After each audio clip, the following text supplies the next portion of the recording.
साईं भरे पोइ वरी मोॾो हीअं आण अल्लाहुम्मा सल्ली अला मोहम्मद व आले मोहम्मद व अज्जल फर्जम आले मोहम्मद बिस्मिल्लाहिर रहमानिर रहीम अस्सलाम वालेकुम या अली मदद।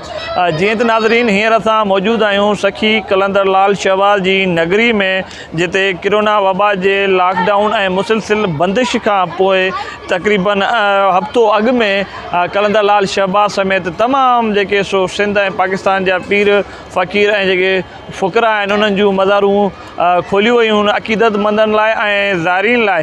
हींअर बि असां कलंदर लाल शहबाज़ जी नगरी में मौजूदु आहियूं। अॼु जुमे जो ॾियारो आहे जंहिं त अक़ीदतमंदनि जी आमदोरफ़्त जारी आहे ऐं तमामु घणी पी आहे अक़ीदतमंदनि जी। छो जो उनजो हिकु कारण इहो आहे त हूं त अमूमन जुमे जी राति रश बि थींदी आहे, जुमे जे ॾींहं खां वेंदे आचर ताईं रश या जेके अक़ीदतमंदनि जे अचण में उन्हनि में शरह में इज़ाफ़ो हूंदो आहे। पर तक़रीबन जेका आहे सो किरोना वबा जी जेका आहे सो सूरत हाल खां पोइ जेको कलंदर लाल शहबाज़ जी नगरी खे जेको आहे ॿीहर खोलियो वियो आहे त उन जी जेका सिक हुब में ज़ाइरीन जी शरह में तमामु घणो इज़ाफ़ो आहे। अगरि जे असांजो दोस्त तव्हां कैमरा में ॾेखारे सघे त हींअर ताईं जेके सो अक़ीदतमंद के अचनि पिया, के वरी उतां ज़ियारत करे मोटनि पिया। हींअर असां सां बि गॾु ॿ चारि अक़ीदतमंद मौजूदु आहिनि जेके पंहिंजा वीचार वंडींदा। पर हींअर जेका सूरत हाल आहे त कलंदर लाल शहबाज़ जी नगरी में तमामु ज़्यादा खां ज़्यादा अक़ीदतमंदनि जी शरह में इज़ाफ़ो आहे। तक़रीबन हींअर जेको आहे सो कलंदर लाल शहबाज़ जी मज़ार जो दिलकश ऐं ख़ूबसूरत नज़ारो तव्हांखे ॾेखारींदासीं त लाइटिंग ऐं ख़ूबसूरत सोनरी ऐं सोनी ऐं सिरनि जी चमक जेका आहे सो ॾिसण वटि आहे। जॾहिं त अयाते में लॻल अलम में गाज़ी अब्बास अलैहिस्सलाम जा निशान जेके सो ॿ लॻल आहिनि क़दीमी दौर खां वठी ख़ूबसूरत जेके सो मंज़रनि जी ख़ूब अकासी कनि पिया। जॾहिं त हींअर ज़बरदस्त पूरे अयाते में मंज़र आहे ऐं अक़ीदतमंद मुख़्तलिफ़ हंधनि ते वेही पंहिंजी बास पंहिंजी दुआनि घुरण जो जेको आहे सो पंहिंजे अंदाज़ सां घुरनि पिया, मुख़्तलिफ़ पटनि ते वेही के बीह करे। हींअर असां सां हिकु अक़ीदतमंद मौजूदु आहे, उहो बि असां सां गॾु जेको आहे सो पंहिंजा वीचार वंडींदो त हू जेको आहे सो जॾहिं खां आयो आहे त हुन छा महसूसु कयो आहे ऐं साल खां पोइ जेको आहे सो कलंदर लाल शहबाज़ जी नगरी में अचण खां पोइ कीअं महसूसु करे रहियो आहे। महिरबानी। अस्सलाम वालेकुम या अली मदद। जीअं त साल खां बाद में कलंदर लाल शहबाज़ जी नगरी जो दरवाज़ो खुलियो आहे, जेके ज़ाइरीन आहिनि ज़ियारत करणु अचनि पिया ऐं पाण बि सोचियोसीं ज़ियारत करणु वञूं ऐं अल्हम्दुलिल्लाह अॼु वरी तमामु घणी ख़ुशी थी आहे जो साल खां बाद में कलंदर जी नगरी दरवाज़ो खोलियो आहे। ॿिया जेके बि सिंध जा पीर फ़क़ीर आहिनि उन्हनि जी बि दरगाहूं खोलियूं आहिनि। ऐं सभ खां पहिरियां त हिते काफ़ी शयूं जेके अॻु में ॾिठियूं हुअसीं उन खां बहितर अञा खोट महसूसु थी थिए। गर्मी जी मौसम आहे, गर्मी जे मौसम में हिते न जेके अंदरि पखा था हलनि, न उन खां अलावा ज़ाइरीन जे लाइ मिठो पाणी जेको पीअण वारो पाणी थधो आहे उहो मुहैया कयो कोन्हे। हुकूमत हर साल जेको हितां ज़ारतुनि जे लाइ ज़वारनि जे लाइ ऐं जेके हिननि पीरनि हिन अक़ीदतमंदनि जे लाइ हिन मां फंड बि कढंदा आहिनि, पर हिते इस्तेमालु उहो बहितर नमूने सां न पियो थिए। बहितर ईअं हुजणु घुरिजे त नलका असांजा हिते पखा लॻल हुजनि, पखनि खां पोइ पाणी जेके थधा उते मिनरल वाटर जा जेके सबिल लॻल हुजे, पर उते उहा तमामु घणी खोट। हिते अञा इन ते ज़ोर घणो आहे त असांजा माण्हू घणा हुजनि, हिते माण्हू अञा घणा करण वारा उहे घणा आहिनि जेके चवंदा पेटी में पैसा विझो। भई ज़ाइरीन हिते वॾा तमामु घणा मुश्किलातुनि सभिनीनि खे ईअं घुरिजे त हिते बहितर खां बहितर।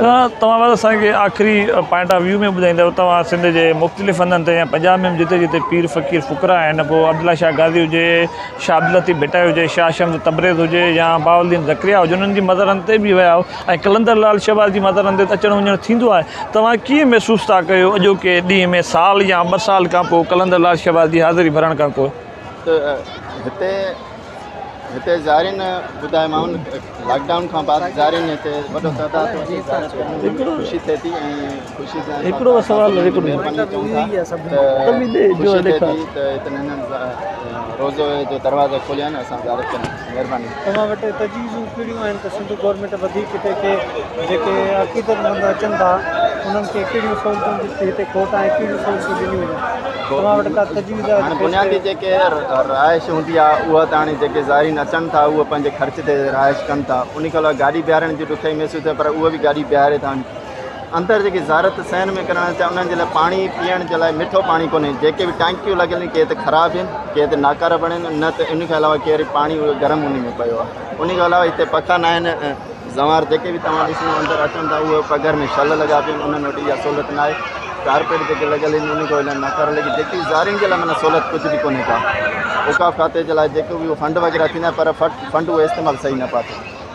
जॾहिं त जेके सो सहूलियतनि जी बिल्कुलु खोट आहे, जॾहिं त मेन जेको सबबु आहे उन में पार्किंग जो सिस्टम कोन्हे, छो जो गाॾी जेके बि ज़ाइरीन या अक़ीदतमंद अचनि था उहे परे परे खां था बीहारनि। ऐं जॾहिं त पाणी जे हवाले सां ॻाल्हि कंदासीं, थधो पाणी किथे बि नज़र कोन थो अचे। ऐं जेकर अंदरि जी बि ॻाल्हि कंदासीं त जेका पखा जे हलनि था पिया त बि उन में गरम हवा आहे, ऐं उन में जेका सो एयर कूलर कोन्हे या AC कूलर कोन्हे या AC स्प्लिट बि कोन्हे, जेकर आहे बि त हलाई बि कोन थी वञे। इहे जेके शहरनि में जेके सहूलियतूं न आहिनि त इन जी जेका ज़िम्मेवारी या ज़िम्मेदारी वकील जे मथां अचे थी, हुकूमत आहे या को प्राइवेट इदारा आहिनि या का NGOs आहे। असल में इहा जेका ज़िम्मेवारी NGOs खे सिंध हुकूमत कोन ॾींदी, या को पंजाब हुकूमत ई हुजे या जंहिंजे बि ज़मरे में सूबे में जेके जेके मज़ारात अचनि थियूं त उहे कंहिंखे बि न ॾींदा उन इन में औकाफ़ खाते वारा।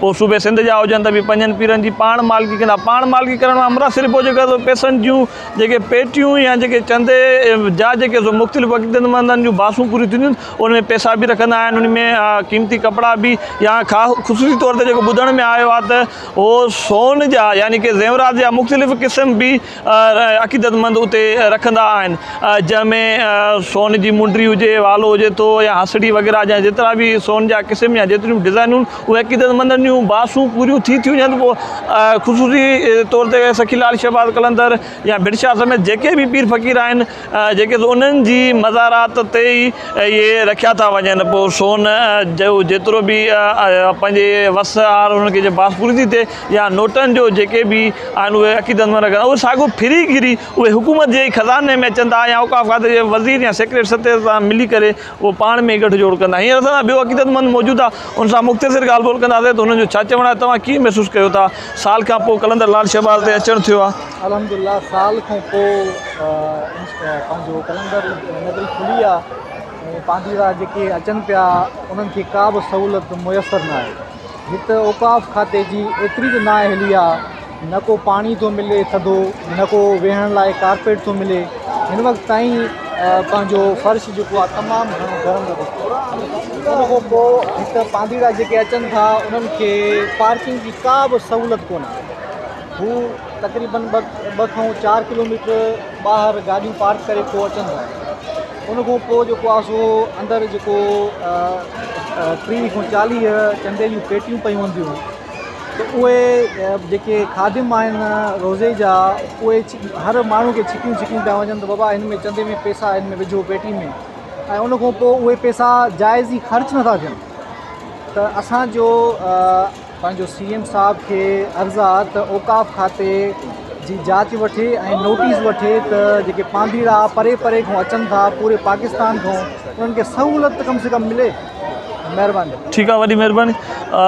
जेको आहे असांजो ॿियो ज़ाइरीन अक़ीदतमंद मौजूदु आहे, उन सां बि ॻाल्हि ॿोल कंदासीं। त जॾहिं ज़रूरत उन ॻाल्हि जी आहे त जेके खादिम आहिनि या जेके सो ॿुआरीदार आहिनि कलंदर लाल शहबाज़ जी मज़ार में या हिफ़ाज़त कंदड़ जेके सो उहे आहिनि, उन्हनि खे आख़िरकार हिदायत ॾिनी वञे त कंहिं ते जेको आहे सो ज़ोर ज़बरदस्ती न कनि। पोइ उन्हनि जी मर्ज़ी कलंदर लाल शहबाज़ जी मज़ार ते 2-4 रुपया रखनि था, या पेटी जेका आहे सो औकाफ़ खाते खां जंहिंमें 2 किलो जा वज़नी ताला लॻल आहिनि त पोइ उन में खणी रखणो आहे, उन्हनि जी मर्ज़ी। पर कंहिंखे ज़ोर ज़बरदस्ती सां कंहिंखे तंबी न कई वञे, हुनजी मर्ज़ी ज़ाइरीन जी त जिथे बि रखे। असां हींअर ॿियो अक़ीदतमंद बि मौजूदु आहे, उन सां बि ॻाल्हि ॿोल कंदासीं। त कलंदर लाल शहबाज़ जे मज़ार खे खोलण खां पोइ मुख़्तसिर असांखे जवाबु ॾींदा अॼु अचण खां पोइ कीअं महसूसु करे रहिया आहियो ऐं छा माहौल आहे, बसि मुख़्तसिर जवाबु ॾींदा ऐं पाण इजाज़त वठंदासीं।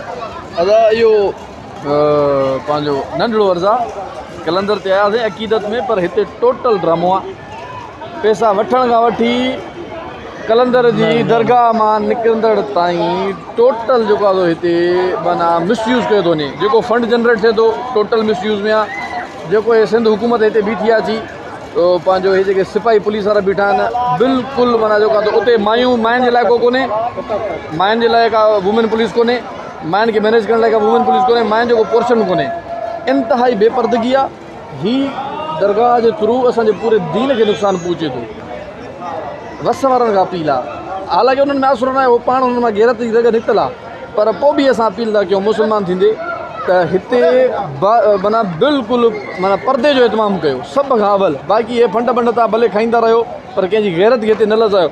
मां हिकिड़ो गैरतमंद थींदे करे हिते जहिड़ो माहौल आहे मां पंहिंजी सॼी ज़िंदगी पंहिंजा ॿचिड़ा हेॾे वठी अचणु पसंदि न कंदुसि जहिड़ो हिते माहौल आहे बाक़ी तव्हां पाण वधीक सम्झणु वारा ठीकु आहे बसि वॾी महिरबानी अवां जूं नवाज़ियूं इंशाल्लाह उमेद त सिंध हुकूमत या औकाफ़ खातो हिन ॻाल्हि जो सख़्ती सां नोटिस वठंदी पर मां जेकर मां अव्हांखे ॿुधाईंदो हलां त ईरान इराक ऐं शाम खां वेंदे उन्हनि जी मां ज़ियारत करे आयो आहियां हुते परदनि जो मुकमल तौर ते एतमाम बि थियल आहे ऐं हुते ज़ाइरीन लाइ तमामु सुठी जेका सहूलियत मुयसरु आहे पोइ पीअण जो थधो पाणी हुजे मिठो पाणी हुजे या न्याज़ो लंगर जो जेको एतमाम हुजे या गाॾियुनि जी पार्किंग जे हवाले सां बि ख़ूबसूरत अंदाज़ सां उते सेटिंग थियल आहे जीअं त ज़ाइरीन खे का बि तकलीफ़ न थिए ख़ासि तौर ते जेका ईरान जी ॻाल्हि कंदासीं हरम इमाम रज़ा अलैहिस्सलाम ते जेके सो काफ़ी जेके सो सहूलियतूं आहिनि ऐं उते जेके बि आहिनि हालांकि ॿुधण में आयो आहे त काफ़ी जेके सो वॾा वॾा ऑफिसर जनरल जज डॉक्टर वग़ैरह रुगो इमाम रज़ा जे हरम खे ॿुहारी ॾियण लाइ